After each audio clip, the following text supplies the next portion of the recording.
Comment devenir un bon entrepreneur quand on est jeune? C'est ce que nous allons voir dans cette vidéo. Dans cette vidéo, je me propose de vous partager 5 facteurs que vous devez prendre en compte si vous voulez vous lancer dans le domaine de l'entrepreneuriat. Vous allez apprendre énormément dans cette vidéo sur la mentalité d'un bon entrepreneur, sur les principes que vous devez mettre en place pour pouvoir réussir dans tous vos projets dans lesquels vous allez investir. Sans plus tarder, on se prend un peu le générique.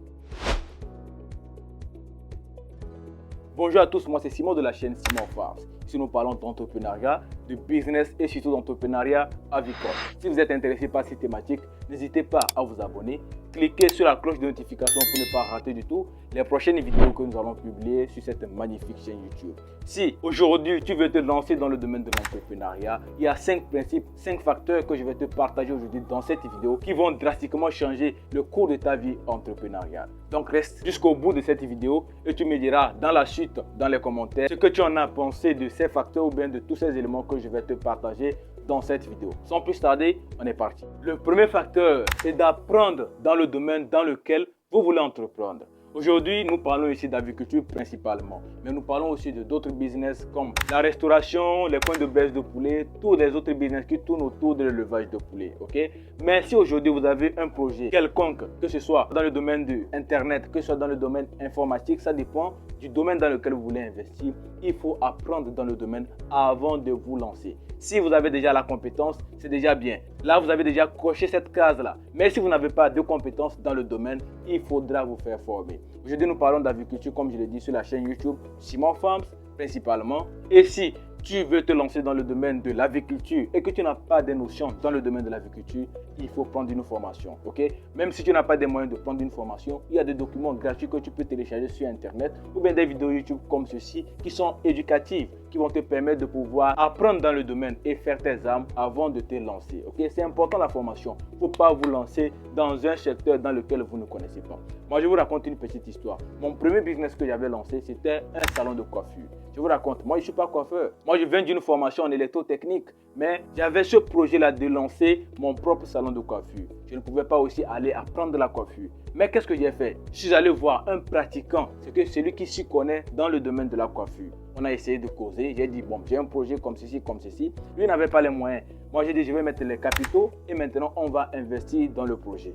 Quand le projet va marcher, lui prend une commission sur ce que nous gagnons à la fin du mois. Moi je prends le reste et au bout de quelques années, le salon lui revient. Donc c'était ça le deal. On a essayé de travailler comme ça jusqu'à ce que j'ai pu gagner suffisamment d'argent et le salon l'est revenu. Si ça vous intéresse, je ferai une vidéo avec lui pour que vous voyez comment il gère maintenant le salon. Maintenant, il a légué ça à une autre personne. Lui aussi, il est rentré dans un autre business. Donc, c'est pour vous dire que pour lancer un business, il faut avoir plusieurs alternatives. Si vous n'avez pas la formation et que vous trouvez quelqu'un qui a compétence qui peut vous aider dans votre projet, associez-vous. Donc, apprenez suffisamment sur le domaine dans lequel vous voulez investir et vous allez vraiment réussir tous vos projets. Le deuxième point maintenant, c'est d'investir dans votre projet. Quand je parle d'investissement, ce n'est pas seulement venir faire du n'importe quoi pour dire qu'on a investi. Non, quand vous voulez investir, il faut mettre un minimum de moyens. Il ne faut pas négliger les choses. Aujourd'hui, nous parlons d'agriculture. Si vous voulez vous lancer dans le domaine de l'agriculture, il y a des normes à respecter dans la construction du bâtiment ou bien dans la construction du poulailler. Vous n'allez pas venir pour dire que je n'ai pas de moyens, je vais faire un bâtiment provisoire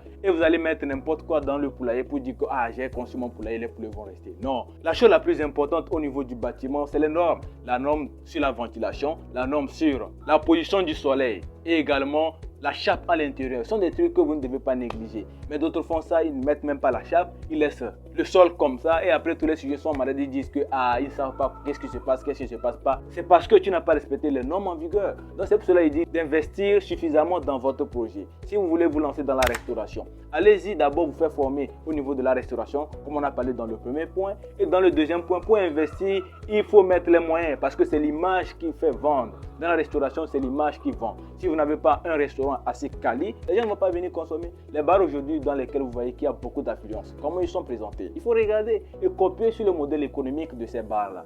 Ils ont mis les moyens sur leur image de marque. Le cadre est déjà convivial et en même temps, ils ont mis des plateformes sur lesquelles vous pouvez commander. Il y a des affiches qui montrent vraiment la splendeur même du bar. Donc, c'est un peu ça. Quand on est entrepreneur, il faut faire la différence. Il faut marquer la différence entre ce que les autres font et ce que nous autres on fait. Donc, le deuxième point à respecter, c'est de mettre les moyens dans votre projet. Donc, investir suffisamment dans votre projet. Maintenant, on va parler du troisième point. Le troisième point, c'est déléguer. Ok, il faut déléguer certaines parties des tâches que vous avez dans votre entreprise ou bien dans votre projet.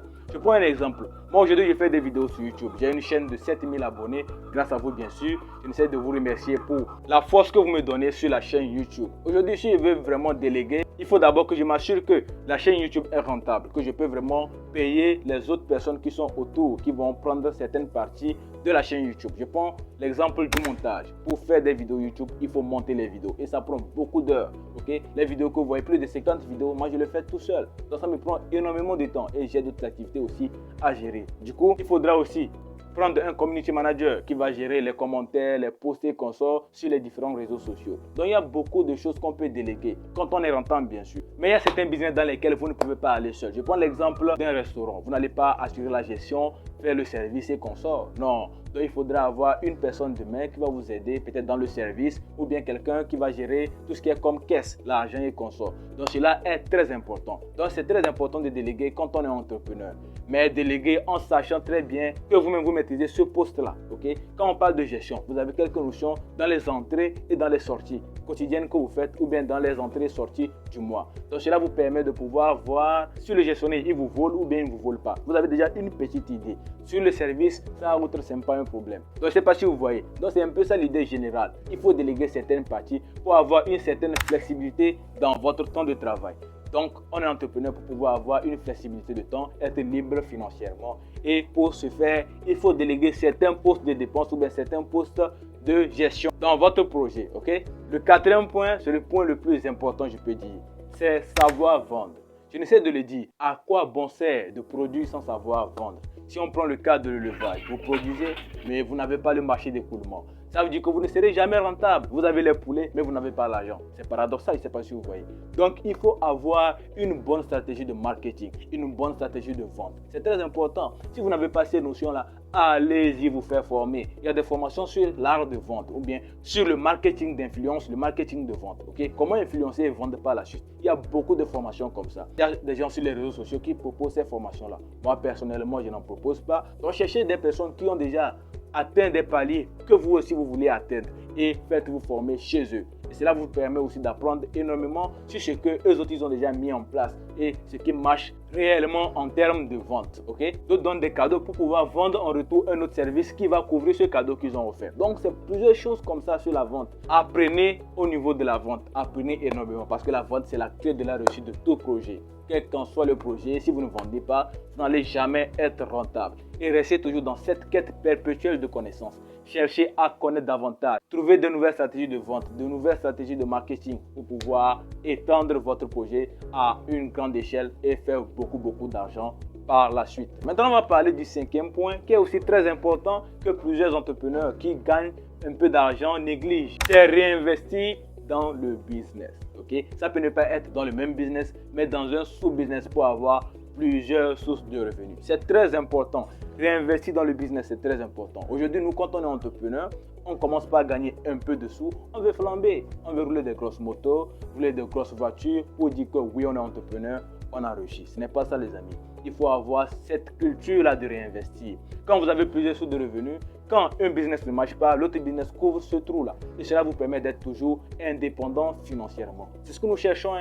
Nous tous, quand on est entrepreneur, là, c'est qu'on cherche l'indépendance financière. Si on se permet de dilapider tout le peu qu'on gagne, comment on pourra réinvestir pour pouvoir fructifier le peu qu'on a gagné? Donc, il faut avoir cette culture-là de remettre ce que vous avez gagné dans le business. Si vous avez un business d'élevage de poulet, à la première vente, quand vous vendez, il faut réinvestir, acheter des nouveaux abreuvoirs, prendre une couveuse de grande capacité pour produire plus de poussins. Donc, avoir plusieurs ouvertures d'investissement dans votre projet. Il ne faut pas dire que non, j'ai gagné 1 million de francs CFA comme bénéfice, je vais flamber un peu, je vais aller me faire plaisir. Bien sûr, c'est bien de se faire plaisir, mais il faut se faire plaisir à la hauteur de ses moyens. Okay? Il y a quelqu'un qui dit souvent que quand vous voulez vous faire plaisir, par exemple, si vous voulez acheter une nouvelle voiture, vous avez gagné de l'argent, vous voulez acheter une voiture, assurez-vous au moins de pouvoir acheter la voiture que vous voulez là, au moins 2 fois. Si vous voulez acheter une Range Rover, assurez-vous de pouvoir acheter la Range Rover 2 fois. Là, ça veut dire que c'est possible de vous faire plaisir avec cette somme ou bien ce bénéfice que vous avez eu dans votre business. Mais si ce n'est pas le cas et que vous devez vous endetter pour pouvoir le faire, ce n'est pas une très bonne idée. Prenez cet argent, réinvestissez, que ce soit dans l'immobilier, que ce soit la crypto-monnaie, peu importe le domaine. Mais il faut apprendre d'abord dans le domaine, comme j'essaie de le dire, avant de vous lancer dans le domaine. Bien sûr, nous tous, on parle de projets, on parle d'idées de business rentables. Mais avant de vous lancer, apprenez un minimum avant de vous mettre dans ce business-là. Donc, c'est ce que je voulais partager avec vous. Si vous avez apprécié la vidéo, vous savez déjà, laissez un pouce bleu pour pouvoir permettre à l'algorithme YouTube de mieux référencer nos vidéos. Donc, on se retrouve dans une prochaine vidéo. Comme toujours, c'était Simon, travailleur du Rêve Grand. Peace out.